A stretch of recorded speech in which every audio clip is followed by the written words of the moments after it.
Welcome to Meet the Messenger. I am your host, J Loren Norris. I really appreciate you being here today. Today, our in-studio guest is a mother of 8. Yes, 8.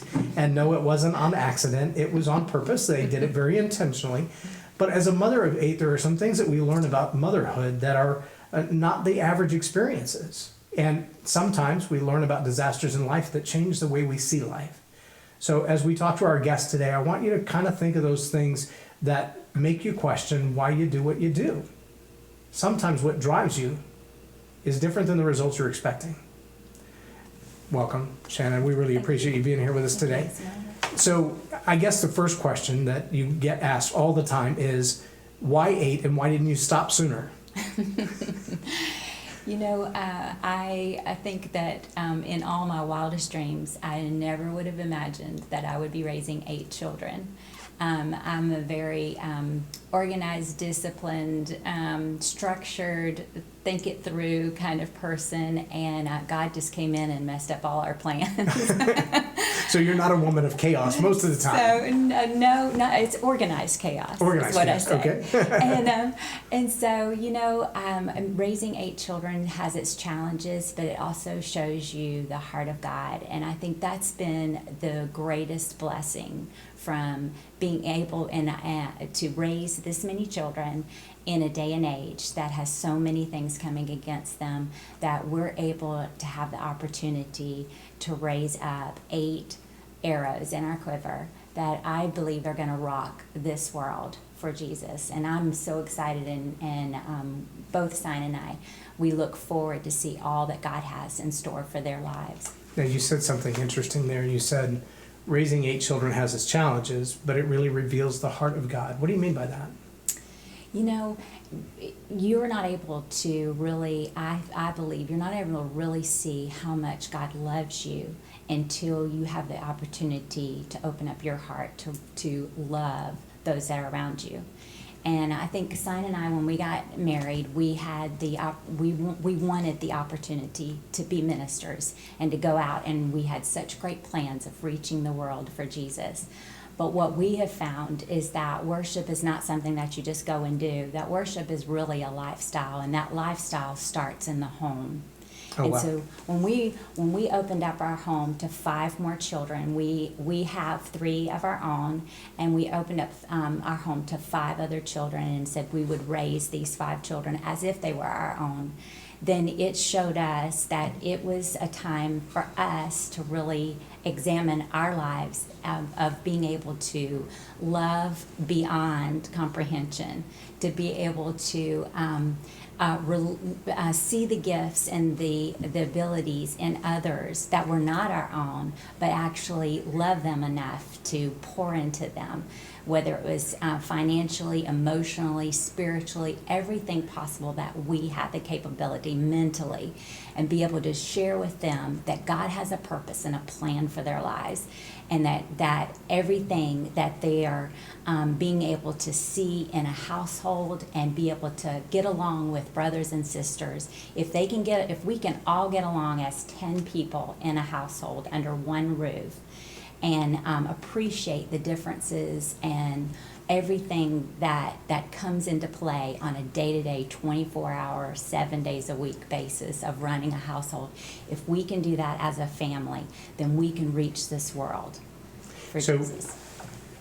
Tell me what, and I understand some of these kids are grown now, or they're really close to it, a couple off in college. Right. Let's back up, say 6 years. Okay. What's a Saturday morning like in the Alford household? Okay. When the 5, my brother's children and my sister-in-law's children, 5 kids came to live at our house, the typical Saturday morning was, their children's were ages from 5 to 15. Wow. And when we woke up in the early morning, you had a bunch of bedheads coming down and wanting to eat. And so my morning started very early in the morning. I always had to rise before everyone else to have a breakfast ready, because immediately they were going to come down like locusts and want something to eat. And that's like feeding a football team. I mean, your husband and 8 others, that's a lot of people. It's like a full-time youth group. And so That's a good way to put it, I guess. Yeah. they come downstairs. There's the interesting fights and arguments of who's going to sit where. I mean, just your typical everyday ongoing things of coming down and sitting down and everybody wanting to eat and wanting to share what's on their heart, what they're going through. And so our family consisted of a lot of dynamics because of ages, because of trying to blend two families together, coming together. It was a blended family. And there was a lot of different dynamics to that because my brother and sister-in-law both had passed away, for one. So now we have become not only just an aunt and uncle, we had become mom and dad. So we had that transition to have to go through. Then my children had to learn how to share their mom and dad. So there were so many dynamics, and in numbers, when you get so many children together, there comes an element of competition. And so very early on in our family, we tried to let each kid be who they are in Christ and pull out the giftings and abilities, and for everyone to appreciate each other for who they were. Right. And it was all the same playing field, that there wasn't one that was greater than the other, whether it was older to the youngest. We always tried to make them feel like you are special because you are you, and God's created you for a purpose and a plan, and we are just being good stewards of trying to find out who you are so that we can give you the direction and where you can go and how you can flourish and grow, and whatever it is that the Lord has for you to do, that you do it for the glory of God. Now, the circumstances surrounding the adoption or the moving into your house, is that something that you talk about, or is that still quite a private matter? No, it is something. I shared it in the book, and I felt like as I was sharing, I had a friend to come and say, Shannon, I really do believe that your story can help so many blended families, so many people that have lost a mother or a father and that are having to be raised by an aunt or an uncle, or in a foster care situation. I believe that your story can help other people. And so out of that, I began to write. Well, I had no idea how much it was going to help me, because once you're in the flow and in your life, sometimes you forget that you've gone through some things because you're just dealing with what it is that you have to do for that day. Today you don't realize this is a lesson, and tomorrow it's really going to matter. Exactly. And you're like, why do I have to do this again? Exactly. So I feel like that as I began to share in the book, I saw that it actually drew in the children to be able to open up. There's each person deals with grief so differently. Yeah. And you have to allow each person to deal with it on their own terms. We couldn't, some of them were not open to counseling right at the very beginning of anything. They wanted to just keep everything very, very private. I can remember that the older children going into a high school setting, and I would drive up in this great big 15-passenger van. Of course, that in and of itself is so embarrassing because that is not cool. That's like riding the short bus. Who wants to be in that bus? Exactly. So they would have me park in the back parking lot, let us out here. And we'd rather hitchhike. Exactly. And we'll walk up and blend in with everyone else. The same thing with my brother's kids. They were so terrified of leaving from everything that they had known in Florida to go to a new state, new high school, have to develop new friends. It was very difficult for them. And then knowing that they have now other cousins or siblings that are in the school, that then they're like, hey, wait a minute, I didn't know you had a sister. And so there's so many dynamics that came into play with that scenario and that setting, that we had to take each problem day by day and work out the issues, that they would feel comfortable enough of walking in and be secure enough that, hey, sometimes things in life, we don't understand why these things happen. But this we do know. Romans 8:28 says, and we know that God will work everything out for your good, for those that love him and are called according to his purpose. And so our heart's desire was to have them come to know, to love him. Now, out of the 8, how many of them are worshipers? I am so excited that God has blessed us tremendously, that every one of our children are some way, form, or fashion involved in church, involved in serving. And so all of them are worshipers. It's not That's just awesome. about going about and being Right. on a platform or singing in a They're living microwave. the lifestyle of They worship. are living the life of it, and I love that. The oldest is now 22, and she's married, and she just recently was married in June, and she married a wonderful worship leader. Oh, wow. And God just brought their paths together, and she is she plays the piano for him, and she also attends school. She's a business student there in College Station, and so I see that whatever the Lord, whatever you're doing, do it for the Lord.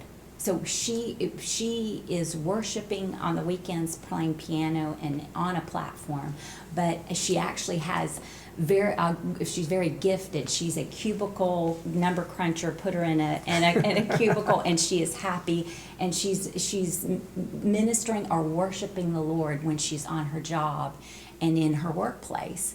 And so we're very excited to see all the things that each one of them are being able to do and accomplish. Now, one of the challenges just being a parent of 4 is knowing that some kids are visual learners, some are tactile learners. I have one son who's dyslexic. And when we caught on to that fact, I said, "Are you seeing the words in front of you?" And he goes, "Yeah, but it's like that one's over there and that one's over there." And then they trade places while I'm reading them. And I'm like, I don't even know how that works. But I understand the frustration that goes along with that. And trying to discipline them is so different. I have one son who's a big physical brawny guy, and when you use corporal punishment, he laughs at you. He has since he was 2. Mom would spank him and he would look at her and go, "That's it?" "No, I'm calling your dad, and that's not it." So how do you, when you have 8 of them, 8 different personalities, 8 different learning styles, 8 different things that excite them or frustrate them or things that are important to them, how do you manage that? Pray. You're praying a lot. I think that is probably one of the greatest challenges that we have faced, are facing, and will always face as you're dealing with children and they're growing. And our hopes is that our home will always be a welcoming place that they come home to, however old they are. And we want them to love us and appreciate us, and we want them to in turn feel loved and appreciated. So in order to do that, you have to develop individual relationships with each and every one of Wow, them. that's really key. It is very key. And then how you do that is you have to be intentional about it. You can't compare them to any other one. You have to give them your undivided attention. And it is very challenging on a day-to-day basis to do that with 8 children. And when they were all under the roof, there was not a day that I would lay my head down on the pillow and I'd say, "Did I touch hearts with this one? Did I communicate well with this one? Is this one going to be okay?" You just felt like your job was never accomplished. Where did you learn that?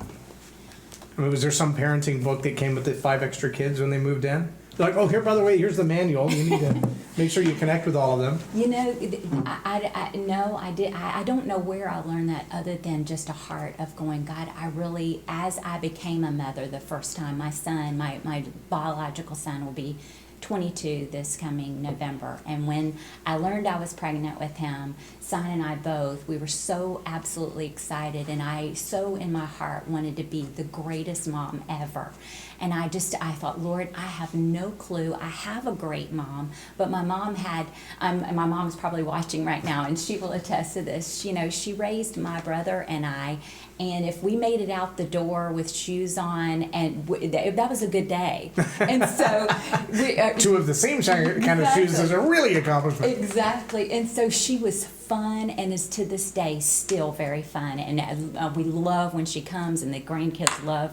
But I thought, Lord, I want to do things that will make our children feel so, from a very early age, they'll identify what they're here on the planet to do, and be able to accomplish those things, and have a good sense of who they are in Christ, and be able to face all the challenges that are out there for young people to face. And so out of that heart, I just began to just seek out books. I sought out different groups. I was a part when my children were younger. It was MOPS groups, Mothers of Preschoolers. I attended a MOPS group at a church, and then I said, you know what, I think we can do this. And I saw so many of the young women in our church that were just like me, just not knowing exactly all the right things to do, but had the heart to want to learn and wanted our kids to succeed. And so I started a MOPS group within our church. It ended up being an extension within our church that people were coming to it that didn't even attend. Wow. And it was such an outreach. And so it was, I guess to answer your question, it was just a heart cry of my own of really seeking it out and just trying to be teachable in any setting. And I loved it. I gleaned from other women. I gleaned from, to this day, I have a grandmother. My grandmother is still living. She's 97 years old. Wow. And lives 3 doors down from my mom. And every time I go home, I'm still talking to my mom. I talk to my mom every other day. My mom talks to her mom. And so I feel like I've gotten a great heritage in that the best way to be a better mom or to be a good mom is to glean from other moms and build relationships with women that you can learn from one another. And so do you feel like there are some people who are just wired to be great moms and some who it's just not a passion for their life? I think every mom, I think it's something that God intended for women. We are to be the nurturers. We are to be the ones that the kids want to come to mom and rest in our lap, want us to connect. I feel like difference between men and women is women, we want to connect. We want to connect not just on a surface level. We want to know what's going on in your lives, what's in your heart, what's the Lord speaking to you, what happened to you today. And so we ask a lot of questions, and we don't mind sitting and taking the time, however long it takes for us to connect. And so I think that's something. The men are much more like just a grunt. Exactly. I mean, if I text, it's so different. If I text my son and ask him, "How are you doing?" I get a good. And if it's really going great, it's a great. And so he's so different. But if I text my girls, anytime Sion and I go and travel, my girls will go just so far with texting, but then it's like, Mom, they FaceTime me. Oh, yeah. They want that FaceTime. They want to connect with me. They want to share everything that's going on in their hearts. And that's the difference. Yeah. So parenting them is a vast difference as well. Was it a huge difference between the girls? Do you have girls who are real athletes and girls that are real girly girls? I do. We have 5 girls and we have 3 boys. And so they all different of personality. So some of them, it takes longer for some of the girls to connect with, that you really have to dig deep, and I've had to be super intentional to develop relationships with them so that they feel safe enough to come and pour their hearts out to me. And that's just difference of personality. Now I've been blessed because all my boys are melancholy. So they come in and they very think thoughtful they're and emotional. very thoughtful, Yeah. and they want to connect. So it's been super, super easy. My girls, I have several that have a choleric personality, so It's been very, very more challenging and difficult to do that. But I've also found that even choleric women, they have such a sweet, tender side to that leader that's on the inside of them that wants to accomplish and do great things. They really are super, super tender. And so we have had great challenges in breaking through all the walls and barriers that make it difficult. But I think what's been wonderful about it is that we've seen that they can be a leader, they can be strong women, but yet there's that side, that tenderness on the inside of them that can come out, that they can be great moms. They can be sensitive wives and understanding wives, and that they don't have to be the leader of their household, that they can allow their man of God, whether he is a strong verbal leader, he can still be the leader in the home, and they can submit to that. It's powerful. It sounds like a lot of that's almost like crochet. You're pulling just enough of the thread through the hole to let them get a hold of it and do something with it. If you had the opportunity, and I know you mentioned MOPS, Mothers of Preschoolers, as a tool, if you had a chance to sit down with moms who are brand new, about to be moms, or moms of preschoolers, and just give them a couple of words of advice, what would you say? All right. You know, I have the opportunity every week on Tuesdays to be a part of Gateway Church, and they have a Bible study. It's called Titus 2. And ever since I've been at this church, even though my kids were out of the preschool age at the time, before I got the other 5, I still wanted to glean from other women and connect with other women because I knew I'd be going through that junior high school age group. But this Titus 2 is patterned after the book in the Bible, where it tells us that we're to glean from older women, and older women are to advise and give wisdom to the younger women. And I see that as such a gap within our society today.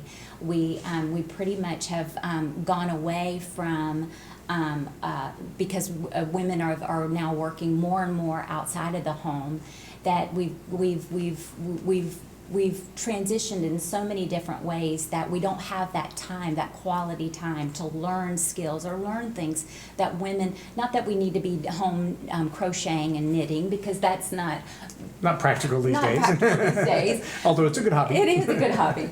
But there's things that we can learn and glean from one another. As older women, they have so much wisdom that they've gone through scenarios and situations. They've been married longer. They've raised a household. Their children are married. We can learn and glean from one another. At the same time, the older women have to realize, hey, times have changed. Things are different. So you've got to be able to communicate it in a way that is relevant to us today. How we can make fast meals, because we don't have time to cook with yeast and watch the bread rise. We need to know how we want to be able to serve a good hot meal every day to our families, but we need to do it quick because we have all of these different activities that consume our day. And so how can we bring the two together that they can encourage one another and build each other up? So to answer your question, I think younger women, you need to seek out a group that you can connect to, that you are learning and growing. Not only just the day-to-day routine of how to do this, how to do that, but spiritually being able to glean from older women. And it is not something that I honor my grandmother. I honor my mom because I know that they have gone through things, they've seen things in life that I can always be open and hear, and they can speak into my life. Right. Every time my mom comes and visits with me, with the children, the last thing we talk about before she leaves, I'm like, Mom, is there anything I'm doing? Is there anything you can see in my life that I can do better? And I open that door for her to give me corrective criticism, for her to say, Shannon, you're doing great at these things, but these are some things that you can, that I feel like you're short-sighted in, or you're not seeing that this need and this need. And so in order to be able to have that relationship, you've got, if you don't have a mother, I'm very fortunate I have a mother and a grandmother that I can glean from, but if you don't have that, younger women, you need to have those spiritual moms in your life that can do that, because it balances you and it helps you to be a better mom and a better wife. And so if you're that mom who now your children are going off to college, maybe they're about to become moms, and you didn't have that mentor, you didn't have that close mom or aunt or someone to advise you through that while your kids were younger, maybe you look back now and you go, wow, I wish I'd done that differently, and wow, I made a lot of mistakes and maybe even did some damage. Mm-hmm. What do you say to those moms? I think God understands each and every one of us, the challenges that we face. Even Jesus had challenges with having 12 disciples, and I think that's why he had to go away a lot of times and go, I had to go pray. And I think as moms, we need to see that it's okay. Sometimes we're going to face challenges, but just like Jesus, we need to, if it's our bathroom, sometimes I would just go into the bathroom and I didn't even have to go to the bathroom, but I'd be like, I need to go away and get in a quiet place and pray. Calgon, take me away. Get some thoughts here, get my mind back focused and recalibrated, because I could see that I'm getting frustrated. So how would a mom begin to rebuild or repair those bridges if they've, if time has gone on? We have two girls that are 21 and 27. And so one of them has kind of gone through that independent pushback, you're an idiot, I don't know anything phase. And she's coming out of that. And the other one's still, finding her wings, so to speak, and being a new mom on her own. And all of those challenges that come along with those relationships, sometimes you feel like, well, I really messed that up. How do you keep from burning those bridges? I think, again, to say that everything is built on relationship.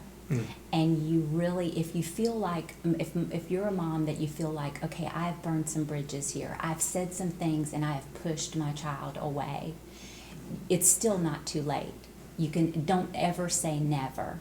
It will never be this way. It will never be good again, or I'll never be able to have a relationship. You go in, pray, ask the Lord for a strategy, ask the Lord to give you wisdom on identifying what is it about that child that you love, that you can so praise and so connect with, that you begin to just reach out and just love the child. Not try to correct the relationship, not try to do anything but just lavish love on that child.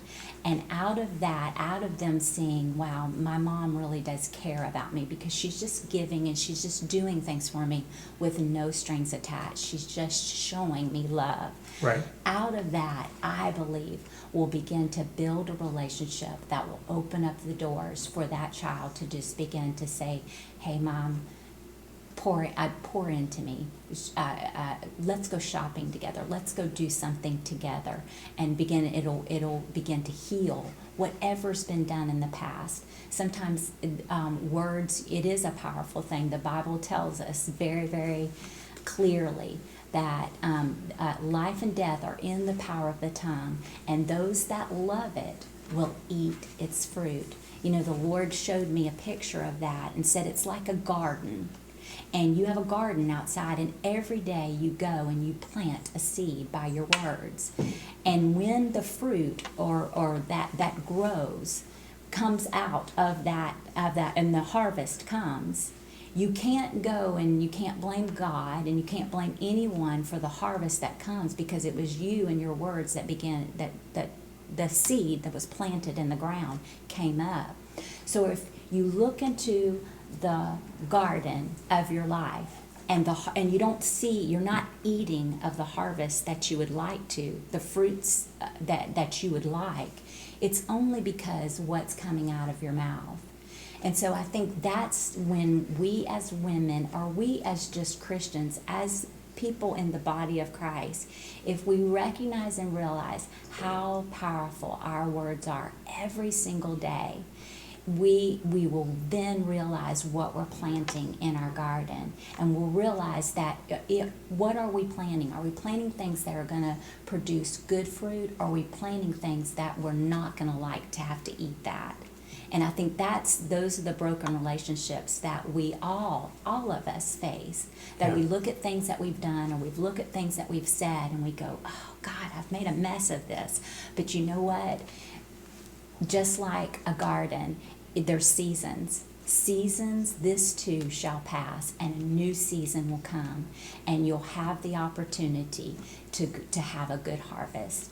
And so it only starts when you recognize and you realize, hey, I have the, whatever age I am, wherever I am in life, there's a new season, and I'm going to start anew and afresh. Great is His faithfulness. His mercies are new every morning. And so there's seasons in our life, and as we realize that, we can change things by just speaking out things in a different light, in a different manner, and we can heal the relationships if we feel like, oh, I've made a mess of this. Very good. Now, your book is called 8 is Enough, a true story of life, death, faith, hope, and love. And right there on the cover are all of the children. I love that. It's like flipping open the wallet and there is every single image you could possibly imagine. Did you carry a wallet with all of those? I didn't know. Just that one. Even Dallas is on there. It kind of looks like My Little Mocha. Yeah. So if you would like a copy of this book, you can pick it up on Amazon. You can get it at the Gateway bookstores if you're anywhere around Gateway, or you can go to SionAlford.com. That's Sion, S-I-O-N, Alford, A-L-F-O-R-D.com, and the book is available there as well. We very much appreciate you being here with us today, Shannon. For those of you moms who are asking that question, it doesn't matter whether your kids are 3 or 23. The truth is the words that you speak are the seeds that you plant. And if you don't like the harvest of kumquats and persimmons that's growing in your garden right now, then when the fall comes, plow it all up and start planting the seeds that you really want to see in your life. You can redo that in any season, but you do have to choose, and you have to start today. We thank you for being a part of Meet the Messenger. We'll see you back here next time. I'm J Loren Norris. Have a blessed day. You ever noticed that some of the most fascinating conversations you'll ever have? In fact, some of the most fascinating things that you'll learn are from unexpected conversations. Interviews that people have had in various environments have sometimes triggered a conversation offline that really opens up some new ideas. I'm sending out this invitation. Anybody who watches Leading Leaders podcast, who either is or knows someone who is a leader in their own right, who's making an impact and adding value to people, I would love to have an opportunity just to chat with you about the possibility. Now, in the comments below this post, there will also be a link to go to the application for anyone who is in leadership to just kind of fill that out. Let's talk about why you feel like what you have to say would be of great benefit to this audience and to growing this audience, to growing influence for you and for Leading Leaders podcast. So if that's something you're interested in, go to the comments, click on the link, and we would love to have a conversation with you. I'm J Loren Norris with Leading Leaders podcast for Tell It Like It Is TV. Have a blessed day. Subscribe now for our extensive video library of leadership lessons promoting faith, family, and freedom.